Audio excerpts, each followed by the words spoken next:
The following is a Thorpe TV production brought to you in cooperation with Jack Thorfinson. Ladies and gentlemen, welcome to the PreHard Show. Tonight we'll be taking a look at the Glock 19.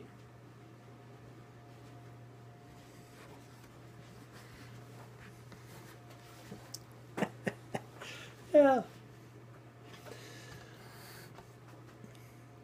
Well, let's get the show started off right. Jack made me a little green tea, nothing to get excited about, and I don't even have anything to pop the top on, as Machine Gun Kelly would say, and put in it, which, let me tell you, this stuff needs something put in it. Let's do it. Let's get this show on the road tonight to the sunny slopes of long ago.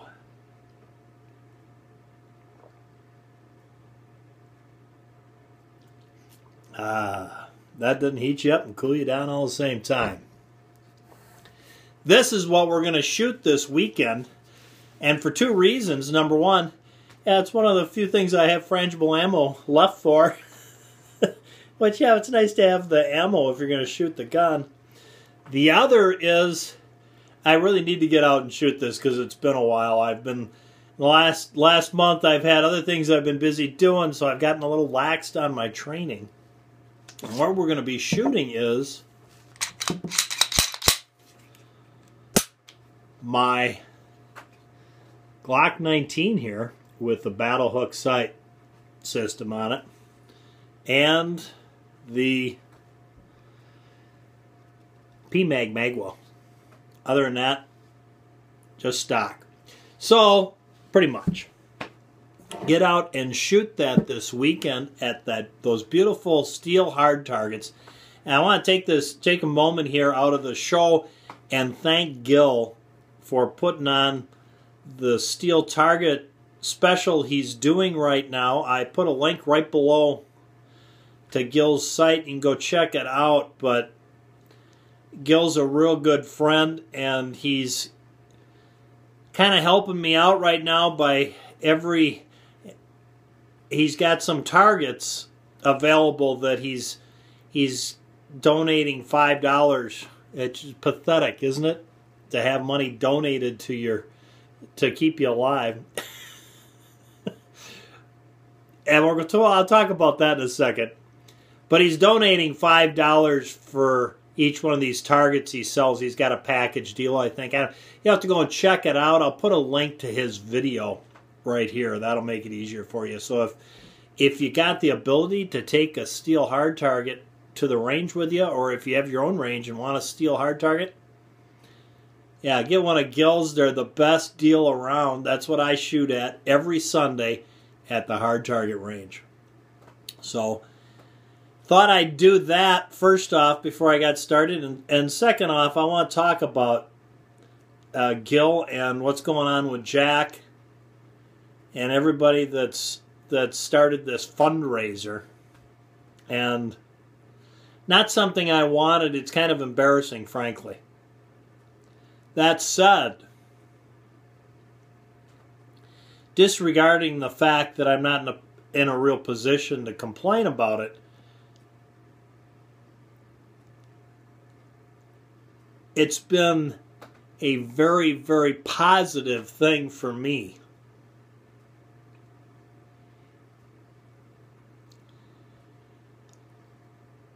Because I never thought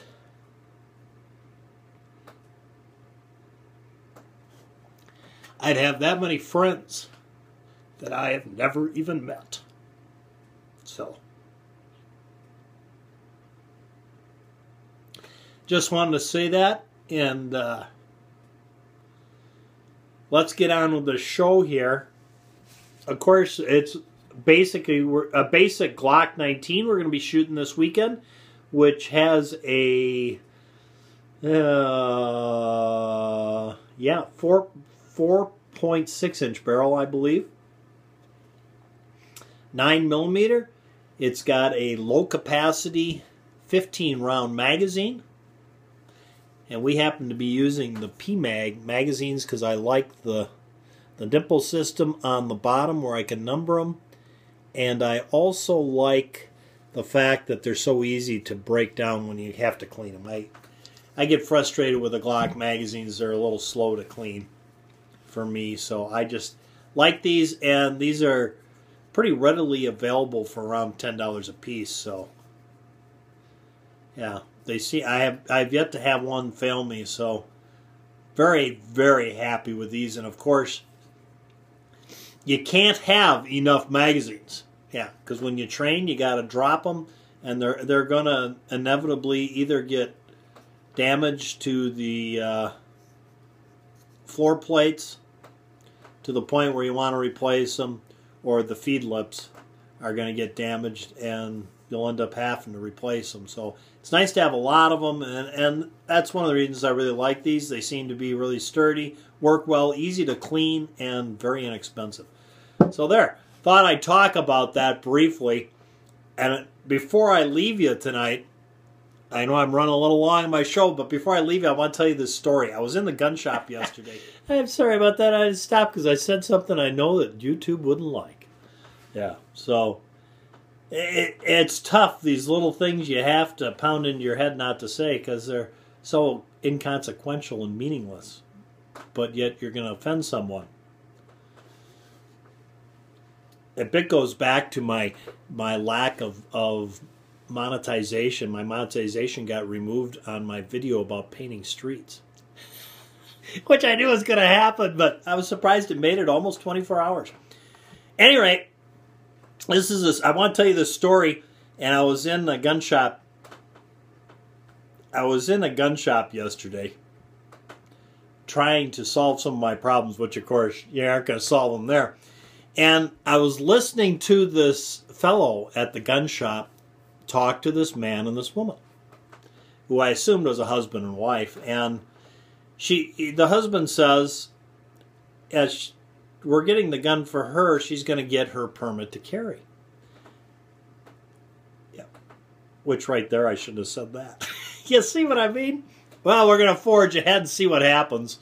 At any rate, so he said, well, you know, you might want to look at a gun that's double action,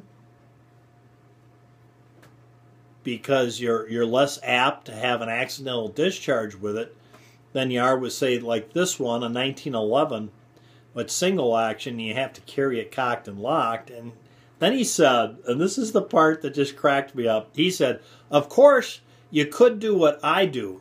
Then you could carry any type of gun. I carry my gun unloaded. I figure if I ever need it, I'll just pop the magazine in it and chamber around, and I'll be good to go. Yeah, so if you ever see a story about a fella who has been killed, and there's a picture of him lying on, say, a slab of concrete with an empty gun in his hand and a magazine in the other, yeah, that would be the guy that used to work at the gun shop. Hey, you can't make that up.